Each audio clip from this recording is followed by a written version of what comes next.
If you had a volcano going on and it's coming down in Hawaii and you got it coming down, and 200 houses, 100 houses have already been burnt and going, how long do you try and stay in your house, or when do you get away to let everything you have disappear? But if you took a van to try and move it, where are you going to move it to? You don't have time, and you don't even know if the whole island's going to blow up. There's a fear, there's a need to get free, and there's all the things that the structure is having to do.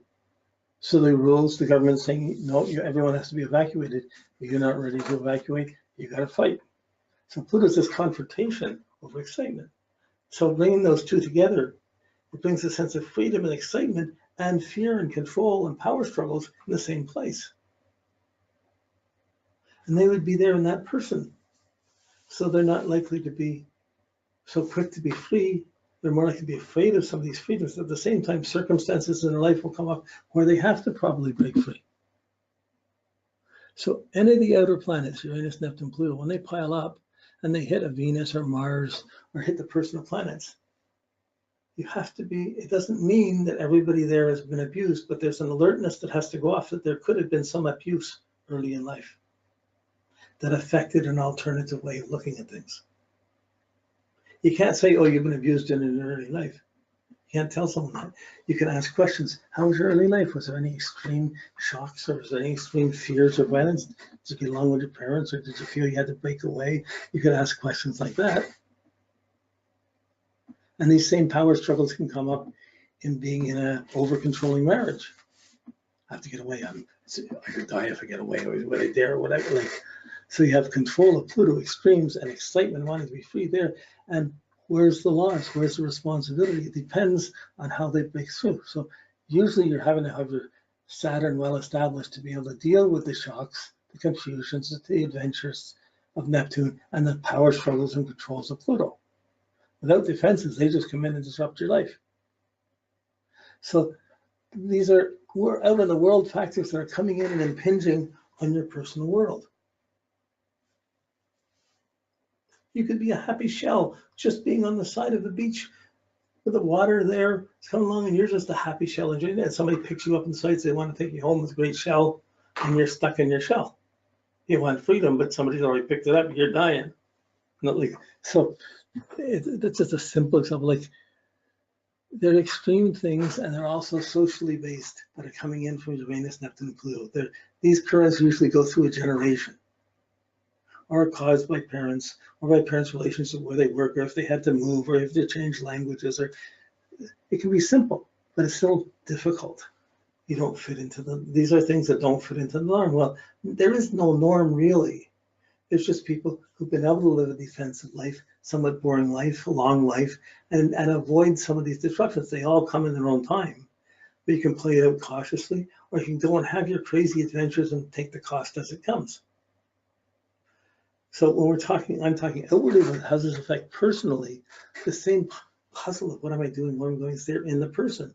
These are things outside of Saturn. They start coming in as a teenager. They would show in behavioral factors, physical factors, emotional factors, autistic factors. Certainly they would be you would be expecting some of these things to be in autistic factors. Something from the outer planets, touching the inner planets, making exceptional behavior that doesn't have a sense of boundaries. Many smart autistic kids, they're fine until they start going to school and having to relate to people, and they don't have the boundaries. They want to grab something, someone, or hitting someone. They don't know the boundaries, and they get caught in having to become special needs. Uranus, Neptune, Pluto.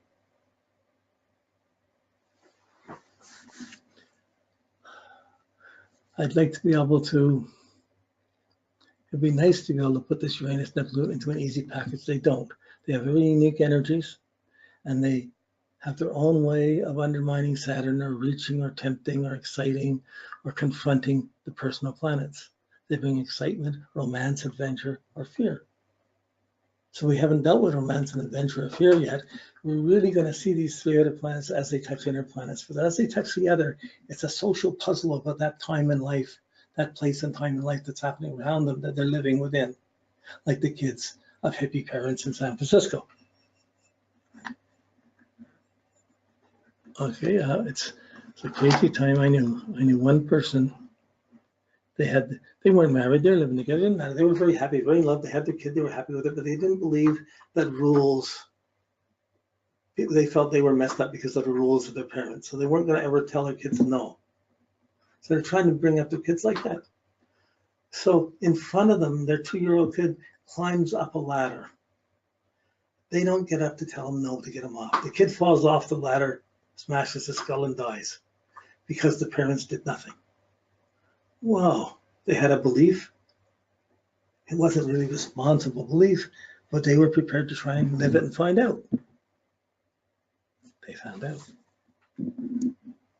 So life is a life and death scenario. We're only going to be here for a time. We got our 90 years or 72 years. We play out what we can. Our body goes and we go on to the next life. We have an adventure, a play, a scene in a series of plays of the giant me over the 25,000 years.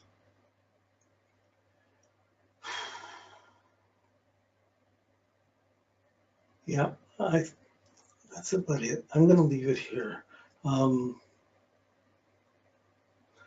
This will tie in together better when we start interpreting charts and relating into specific areas. But as a theory, when you're dealing with these other planets, it's just they're there and you wonder about them. They sit there. But when you watch them pile in and pile up on planets in your natal chart, you got double trouble or double challenges. Even if someone's a unique superstar, they're really unconventionally, geez, how many people like Michael Jackson or people are so successful but so alone on their own? They don't feel they fit anywhere. So these are meant to be factors that stress you to realize the outer world's a little crazy, and sooner or later you have to turn into spirit or God or inner things and get more stable than just by the planets. But this is still the map we grow through, or the direction we grow through, and the pieces we have to deal with. And how come we got the chart we got? Well, the things that don't seem fair in this lifetime that we've done, it just don't seem fair. It's the karma that happened to us. It's the karma we're paying off from another lifetime when we may have dished it out in another lifetime, but don't remember it now. But we still have to pay it off now, or put it off to the next lifetime. And almost easy to say, well, I don't believe in another lifetime, so I'll never have to deal with it. But it doesn't quite work like that. What you put out comes back. And if you put out more good than bad, more light than dark, what will come back? But this putting out and taking back goes across lifetimes, goes across egos and identities. It has a longer time cycle than we can measure just in one horoscope. One horoscope is one ego's life, the life of my ego, my sense of separate self, my separate body in this lifetime. And so when we start looking at it, we're looking at the map for getting through our life, how our ego is going to navigate through our life. Our souls and our spirits are beyond it. It's not really affected by it. Those things help us to grow. The bad things help us to grow so that we learn to let go of attachments to come to our own spirit or love.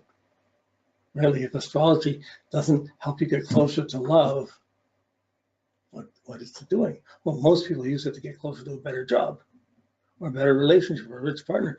They're not necessarily trying to find it for what really love is.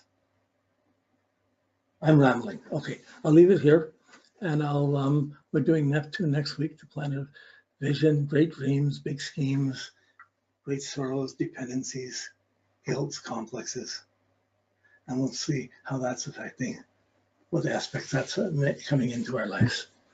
Okay, thanks. I'll talk to you next week. Okay, bye.